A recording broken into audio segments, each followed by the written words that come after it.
ছিনতাইকারীর কবলে পড়ে হারিয়েছেন টাকা পয়সা, মানিব্যাগ এবং গুরুত্বপূর্ণ কাগজ। আসসালামু আলাইকুম সম্মানিত ভিউয়ার্স, এই মুহূর্তে যারা যারা আমাদের সাথে লাইভে যুক্ত আছেন অথবা পরবর্তীতে যুক্ত হবেন, আপনারা দেখতে পাচ্ছেন একজন ভাইয়ের ছিনতাইকারীর কবলে পড়ে সিলেটের হুমায়ুন রশিদ চত্বর থেকে ফেন্সিগঞ্জ যাওয়ার পথে সেই জায়গায় সিএনজির মধ্যে একজন ভাইয়ের টাকা পয়সা, ফোন সবকিছু ছুঁড়ে নিয়ে গিয়েছে ছিনতাইকারী। যারা আছেন সিএনজির মধ্যে বসা ছিলেন তারা কিন্তু যাত্রী বেশে তারা চুরি করে, দেখতে পাচ্ছেন যুবক ভাইয়ের অনেক কান্না আপনারা দেখতে পাচ্ছেন। আসলে আমরা এই জায়গায় একটি নিউজ কভার করতেছিলাম, তারপর সাথে সাথে দেখি এই যে ভাইয়ের কান্না, আমরা ভাইয়ের সাথে একটু বিস্তারিত জানবো, আপনাদের জানানোর চেষ্টা করব। আসসালামু আলাইকুম ভাই। আসসালামু আলাইকুম। আমি ঘটনাটি কিভাবে ঘটেছে যদি একটু আমাদের জানাতেন ভাই। আমি একটা অফিসিয়াল কাজে গোলাপগঞ্জ গেছিলাম, তো সেখান থেকে আসার পথে হুমায়ুন রশিদ চত্বরে একটা সিএনজি দাঁড়ায় আছে, আর ডাকিতেছে ফেঞ্চুগঞ্জ যাবো। তাই আমি বললাম আমি তো ফেঞ্চুগঞ্জ যাবো, তোকে বলতেছে ওঠেন। তো ওঠার পরে যখন কিছু দূরে যাওয়ার পরে তিনজন মিলে আমার গলায় ছুরি ধরে আমার ফোন, নন জুডিশিয়াল স্ট্যাম্প ছিল 49,000 টাকা, কিছু মূল্যবান কাগজপাতি ছিল, সব ছিনিয়ে নিয়ে যায়। আসলে আপনি কি করেন, আপনার পরিচয় দিয়ে একটু জানতে চাই প্রথমে। আমি বাংলাদেশের একটা বেসরকারি সংস্থা, বৃহৎ বেসরকারি সংস্থা, এনজিও সংস্থা TMSS এর ABM হিসেবে সহকারী শাখা ব্যবস্থাপক হিসেবে কর্মরত আছি ফেঞ্চুগঞ্জ শাখায়। সিলেটে কেন আসছিলেন? সিলেটে আমাদের অফিসিয়াল কাজে গোলাপগঞ্জে গেছিলাম, আমাদের এরিয়া অফিসে। সিলেট থেকে কখন আপনি ব্যাক করেছিলেন ফেঞ্চুগঞ্জের উদ্দেশ্যে নগরীর হুমায়ুন রশিদ চত্বর থেকে? আমি এখান থেকে ব্যাক করেছি 10টা 5-এ নগরীর হুমায়ুন রশিদ চত্বর থেকে, বা কোন জায়গা থেকে আপনি উঠেছিলেন সিএনজিতে? হুমায়ুন রশিদের সামনে, ফুলকলির সামনে থেকে একটা সিএনজিতে উঠেছিলাম আর কি। সিএনজিতে কি সেটি রিজার্ভ গাড়ি নিয়ে উঠেছিলেন নাকি লাইনের গাড়ি দিয়ে? আপনার লাইনের ওখানে তো যাত্রী ছিল অনেকে, তাই বলতেছে ভাই আর একজন লাগে, আসেন আমরা যাবো ফেঞ্চুগঞ্জ। আমি বলছি চলেন, যাচ্ছি, এখন সিএনজিতে গেলে তাড়াতাড়ি হবে। আপনার সাথে কি কি ছিল? আমার সাথে অফিসের কিছু মূল্যবান কাগজপাতি ছিল, নন জুডিশিয়াল স্ট্যাম্প ছিল 49,000 টাকার, আর কিছু টাকা পয়সা ছিল 1,500 টাকার মতো, আর হচ্ছে আমার মোবাইলটা নিয়ে গেছে। রিজাল্ট কত টাকা হবে আপনার? ওই ফর্মেট তো টাকার হিসেবে মূল্যবান করা যায় না, ওটা তো অনেক মূল্যবান। আর 49,000 স্ট্যাম্প, আমার একটা মোবাইল ছিল 20,000 টাকা দামের, আর ওই 1,500 টাকা ছিল নগদ টাকা। যখন ঘটনাটি ঘটেছিল আপনি কি আশেপাশে কাউকে কি পেয়েছেন? না, এটা তো চলন্ত গাড়ির উপর চিন্তাই করছে, কাকে পাবো? আপনাকে মানে কোনো মারধর অথবা কোনো? মারধর করেনি, শুধু ভয় দেখাইছে। যাত্রী বেশি ছিনতাইকারী কয়জন ছিল সিএনজিতে? আর 4 জন ছিল। 4 জনই ছিল? হ্যাঁ। আর কোন জায়গায় সেই ঘটনাটি ঘটিয়েছে আপনার সাথে? মোগলা বাজার যাওয়ার পথে যে আছে না, গোল চত্বর আছে না, গোল চত্বর পার হয়ে যায়, যে ফাঁকা জায়গা আছে ওই জায়গাটায়। সর্বশেষ আমরা জানতে চাই যে আসলে আইন শৃঙ্খলা রক্ষাকারী বাহিনী তাদের কি শরণাপন্ন হয়েছেন বা তাদের সাথে? না, এখনো তাদের শরণাপন্ন হয়নি, তবে যাব, যেটি করব তাদের শরণাপন্ন হবো আর কি। গাড়ির নাম্বার আপনি কি খেয়াল করেছেন? না, আসলে রাত্রে তো তাড়াহুড়ো করতে, সেটা তো আর খেয়াল করা হয় না। গাড়ির নাম্বার দেখে তো অনেক প্যাসেঞ্জার গাড়িতে ওঠে না, এই আর কি। আশা কথা আপনার এটা লাইফে তো মাথা হয় না, কত হয়েছে আমরা স্ট্যান্ডার্ড ড্রাইভার, আর প্যাসেঞ্জারও বেশি একটা বুঝে না, সব কোনো সময় স্ট্যান্ডার্ড গাড়িতে যেতেছে না। যে একটা দুর্ঘটনা ঘটছে তাই ফুলকলির সামনে থেকে উঠছে, আমরা রায়া কইছে খাওয়ার বাদে আমরা কইলাম আমরা ভাই সন্ধ্যা থেকে এই জায়গায় বসে রয়েছি, তা আপনি কোন জায়গাতে আপনার, আমরা তাই সহযোগিতা করার লাগে আমরা কইছি কি আমরা সিরিয়ালের গাড়িতে গেছেন? বললো না, আমি সিরিয়ালের গাড়িতে গেছি না, আমরা গেছি আমি ফুলকলির সামনে। তো বললাম ভাই ফুলকলির সামনেতে গেলে এটা তো ভাই আমরা স্ট্যান্ডার্ড গাড়ি না, আর আমরা এই ছবি দেখছি না, আপনারা দৌড় উপরে যান, আপনারা 2 টাকা বাঁচাইবার লাগে, কিন্তু সময় স্ট্যান্ডার্ড গাড়ি যান না। যদি স্ট্যান্ডার্ড গাড়িতে গেলে আমরা এই গাড়ি বাইক করলাম, আমাদের বিশ্বাস বাইক করিয়া, এখন আপনি এই সাইডে গাড়ি গেছেন, আমরা কি করি? আপনার সহযোগিতা কিছু করার নাই, তো আপনি কাম করে কেন, ফুলকলি আছে, ফুলকলিতে গিয়ে আপনার সিসি ফুসের ক্যামেরা আছে, আপনি এই জায়গাতে আপনি দেখে বাইক করতে পারেন। আর আমরা স্ট্যান্ড থেকে গেলে আমরা গাড়ি বাইক করে দিলাম। এখন আপনারা তো পেছনদার খালি আসছেন, আমরা না দিয়ে অন্য কেউ দিতে খালি চাইব দৌড় উপরে গাড়িতে দিতে চায়, আমরা গাড়িতে চাইতে চাই না। দৌড় উপরে গাড়িতে যাওয়াটাই গিয়ে একটা দুর্ঘটনা ঘটে। স্ট্যান্ডে গাড়ি আপনি বলেন, আপনি সাংবাদিক, তো আপনি কিন্তু শুনছেন স্ট্যান্ডে গাড়ি গিয়ে একটা দুর্ঘটনা করতে, তো আর আপনি নিজের বিবেক আপনি নিজে করেন। কেন আমরা কিচ্ছু করা নাই ভাই, আমরা সহযোগিতা করছি, আমরা ফুলকুলি দেখাই দিচ্ছি। এর বাদে কইছি ভাই আমরা স্ট্যান্ডে যদি হয় তাহলে আমরা স্ট্যান্ডে সিসি ক্যামেরা আছে, আমরা এইসব থেকে বাই করতে পারবো। তো আপনি তো আমরা স্ট্যান্ডে গেছেন না, এটা তো দোষ আমরা না, দোষ হইলো আপনার, আপনার নিজের দোষ থেকে আপনি নিজে মরছেন। আসসালামু আলাইকুম মোহন, আপনি ধন্যবাদ ভাই। আপনার নামটা কি বলতেন? আমার নাম হলো মোহাম্মদ রাসেল, আমি স্ট্যান্ড সহ-সভাপতি পদে আছি। ধন্যবাদ ভাই, সুন্দর বক্তব্য দিয়েছেন। আসলে উনি কিন্তু বলেছেন যদি আমাদের সিরিয়ালের গাড়ি যেগুলো এই স্ট্যান্ডের যে সিরিয়ালের গাড়ি যদি সিরিয়ালের গাড়ি থেকে যদি চিন্তাই হতো তাহলে ওনারা এই বিষয়ে দেখতেন। তবে এই যে জায়গাটি আসলে যে লোকাল যে রানিং গাড়ি যেগুলো রয়েছে সেই রানিং গাড়ি থেকে কিন্তু এটা চুরি হয়েছে। সেই জন্য ওনারা তারপরে বলছেন ফুলকলির যে সিসি ক্যামেরা আছে সেখানে দেখার জন্য ওনারা বলছেন এই যে সিএনজির গেছিল দেখার বাদে গিয়ে দেখা ইয়ারে আনো তারা ওই যে স্টোরি যে পর্দায় লাগাইছে তারাই পাঠাইছি এলো ফুলকলি সিসি ক্যামেরা দেখার জন্য। বাদে তারা গিয়ে দেখছে ওই যে তারা যে স্টোরি যে সাইনবোর্ড লাগাইছে এটার লাগিয়ে মানে সরাসরি দেখা গেছে না। তারা আমরা স্ট্যান্ড পর্যন্ত দেখা গেছে, এমনি স্ট্যান্ড পর্যন্ত দেখতে পারছে, খালি এই তারা স্টোরি দেওয়ার লাগি দেখতে পারছে না, মানে তারা কোন গাড়িতে তাই উঠছে। আর বাদ বাকি সম্পূর্ণ দেখাইছে ব্যানারে আটকে দিচ্ছে। তারা যে স্টারি ব্যানার আছে না, ব্যানারে আটকে দিচ্ছে তারা সিসি ক্যামেরা ব্যানারে আবর্ড দিয়েছে। আবর্ড দেওয়ার কারণে দেখতে পাচ্ছেন। এই যে একটা খারাপ যে দুর্ঘটনা ঘটেছে এই বিষয়ে আপনার মতামত কি? মানে খুব খারাপ লাগছে নাকি আপনার? আপনি একটু ড্রাইভার হয়েছে, খারাপ লাগছে, ঠিক আছে।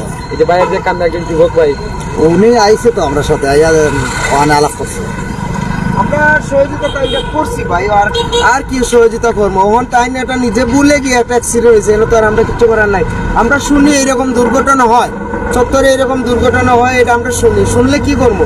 আমরা প্যাসেঞ্জারে বারবার কই ভাই আপনারা সবসময় স্ট্যান্ডে গাড়িতে দিবা, 2 টাকা কম আর বেশ। কেন আমরা 5টা ড্রাইভার থাকলে 10টা ড্রাইভার থাকলে আপনি মনে হয় হুজুর আপনি উঠে গেলেন, এখন মনে হয় একটা গাড়ি রিজার্ভ নিয়ে গেলেন। আমরা 5 জন ড্রাইভার, আমি টিপ নিয়ে গেছি, আমি যদি বাড়াও থাকি আপনি কইব ভাই আপনি তো আসছিলেন, আমি একটা গাড়ি নিয়ে গেছিলাম, আমার এই ড্রাইভারটা আমার একটা দুর্ঘটনা হয়েছে। আর তো 4 জন লুকাইতো না। এইরকম প্যাসেঞ্জার আমরা সবসময় কই আপনারা স্ট্যান্ডে গাড়িতে যাবেন, তারা 2 টাকা কমে বাঁচাইবার লাগিয়ে 2 টাকাই আবার বাঁচাইবার লাগে দূরের থেকে উঠে যায়, পৌঁছাইতে উঠে যায়। আপনি সবসময় আমরা প্যাসেঞ্জারে কই দিই আপনারা গাড়ির নম্বরটা ফলো করবেন। এর বাদে প্যাসেঞ্জার দৌড় উঠে গাড়িতে উঠে ভাই আমরা এখন কি করবো? আমরা অনেক এই চিন্তাকারী হইতেছে, আমরা অনেক চেষ্টা করতেছি তারাই ধরার লাগে, আমরা পারাম না। তারাই ধরার লাগে আমরা অনেক চেষ্টা করাম, আমরা তারাই পারাম না। আসলে ভিউয়ার্স আপনারা দেখতে পাচ্ছেন একজন যুবকের যে আকুতি কান্না আপনারা সরাসরি দেখতে পাচ্ছেন। আসলে যার যা সে বুঝে। এই যে চিন্তাকারী পবিত্র রমাদান মাসে আপনারা জানেন এই যে চুরি করে উনার বিভিন্ন জিনিসপত্র, বিভিন্ন জরুরি কাগজ, টাকা পয়সা, মানি ব্যাগ, ফোন সব কিছু কিন্তু নিয়ে নিয়েছে চিন্তাকারী যারা আছেন যাত্রী সেজে। দেখতে পাচ্ছেন একজন যুবক ভাইয়ের কান্না আপনারা দেখতে পাচ্ছেন। উনি কিন্তু দীর্ঘ সময় ধরে এখানে বসে আছেন, এখানে আরো যারা আছেন ওনার সহকর্মী সম্ভবত। আপনাকে ওনার সহকর্মী আমি মোহাম্মদ শাহানুর আলম, টিএমএসএস এর আঞ্চলিক ব্যবস্থাপক। উনি ফিঞ্চুগঞ্জ থেকে আব্দুল মমিন সকালবেলা অফিসিয়ালি কাজে এখানে গোলাপগঞ্জে আসে, সারাদিন অফিসিয়ালি কাজ করে ইফতারের পরে সে ফিঞ্চুগঞ্জ যাওয়ার উদ্দেশ্যে রওনা দেয় এবং আমি ওনাকে সর্বশেষ গোলাপগঞ্জ চত্বর থেকে নামায় দেই এবং ওনাকে বললাম যে আপনি রিজার্ভ কোনো গাড়িতে যাবেন না, আপনি দরকার পড়লে আপনি ইয়েতে যাবেন, ট্রেনে যাবেন।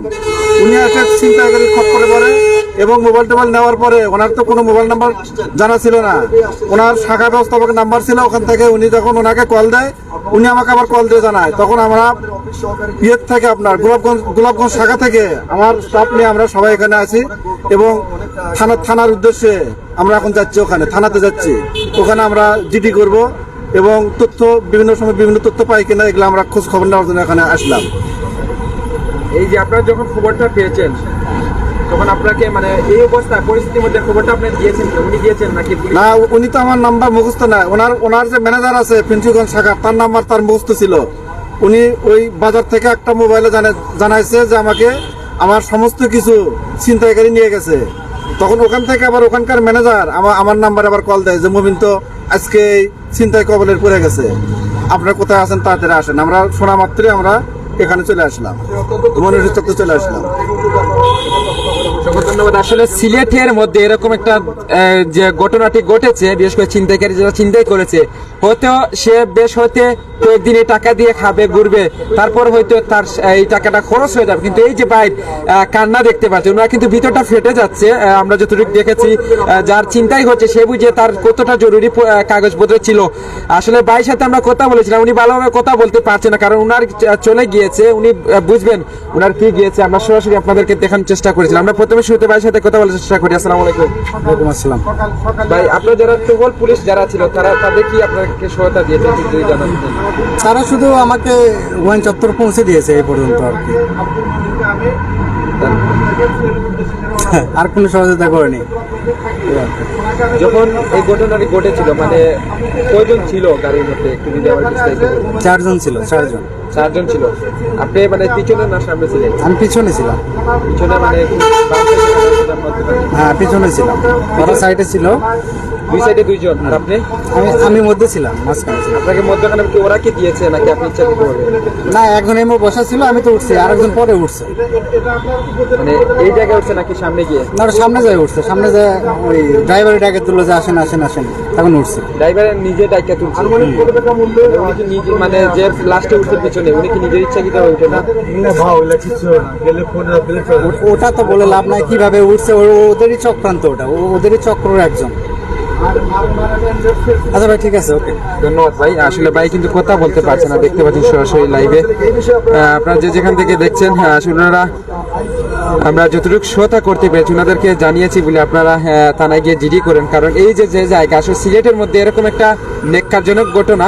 আসলে এই যে বিশেষ করে এই যে হুমায়ুন রশিদ চত্বর দেখতে পাচ্ছেন আপনারা, এই জায়গায় হুমায়ুন রশিদ চত্বর, এখানে কিন্তু সিএনজি বলেছে ফেন্সিগঞ্জ যাবে, একজন যাত্রী লাগে। ঠিক সেই সময় আমার যে কোম্পানির একজন ভাই, বেসরকারি একটা প্রতিষ্ঠানের কোম্পানির ভাই যিনি আছেন, উনি কিন্তু চুরের যে ছিনতাইকারী যারা আছে তাদের কবলে পড়ে কিন্তু ওনার অনেক মূল্যবান জিনিসপত্র চুরি হয়েছে। এবং বিশেষ করে উনি একটা কোম্পানিতে চাকরি করেন, অনেক টাকা এবং ফোন সহ বিভিন্ন জিনিসপত্র, স্টাম্প সহ বিভিন্ন জিনিসপত্র ছিল। এই জায়গা থেকে কিন্তু ওনাকে সিএনজির মধ্যে তুলেছিল। উনি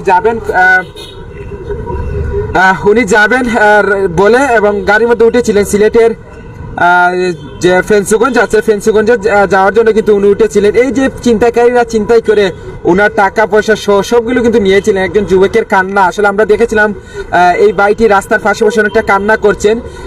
ওনার যে মানিব্যাগ সহ ফোন এবং জরুরি যে কাগজপত্র ছিল, কোম্পানির যে কাগজপত্র ছিল, সবকিছু কিন্তু ছিনতাইকারী যারা আছে তারা কিন্তু নিয়ে নিয়েছিল। যে ব্যাগের মধ্যে ছিল, আসলে ওনারা মনে করেছিল হয়তো ব্যাগের মধ্যে অনেক টাকা হতে পারে, আসলে ওনার টাকাও ছিল, ওনার মানিব্যাগের মধ্যে টাকা সহ প্রত্যেকটা জিনিসপত্র কিন্তু চুরি করে নিয়েছে ছিনতাইকারী যারা আছেন। আমি আসলে ঘটনার সময় ছিলাম না, আমি এসে এখানে দেখলাম লাইভ চলতেছে, ফেসবুক লাইভ চলতেছে। তখন আমি এখানে পাশে জিজ্ঞেস করলাম যে ভদ্রলোক, উনি ঘটনা বললো যে ওনার এখান থেকে সিএনজিতে উঠছে, ওঠার পরে মোগলা বাজার ওই সাইডে গেছে, ওইখানে ওরা অস্ত্র ধরে ওনার কাছ থেকে মোবাইল, ওনার ডকুমেন্টস সবকিছু নিয়ে গেছে এবং ওনার যে বিকাশের পাসওয়ার্ড, ওই বিকাশের যে ছিল ওইটা ওনারা নিয়ে গেছে। তো আসলে দুঃখজনক ঘটনা। আসলে আমি কর্তৃপক্ষের দৃষ্টি আকর্ষণ করব, বিশেষ করে সিলেটের ডিআইজি মহোদয়, এসপি মহোদয় বা যারা ঊর্ধ্বতন কর্তৃপক্ষ আছেন, মাননীয় মেয়র সাহেব, ওনাদেরও আমি দৃষ্টি আকর্ষণ করব যেন এই ঘটনার সুষ্ঠু তদন্ত করে এটার অ্যাকশনে যান। কারণ আমি আসছি, আমি এখন ঢাকা যাবো একটু পরে, আমার গাড়ি আছে, আর এখন আইসা দেখতে পাচ্ছি এই ঘটনাটা। আমি আসলে ঘটনা শুনছি এখানে এসে, আমি জানি না ঘটনা কোন জায়গায় ঘটছে।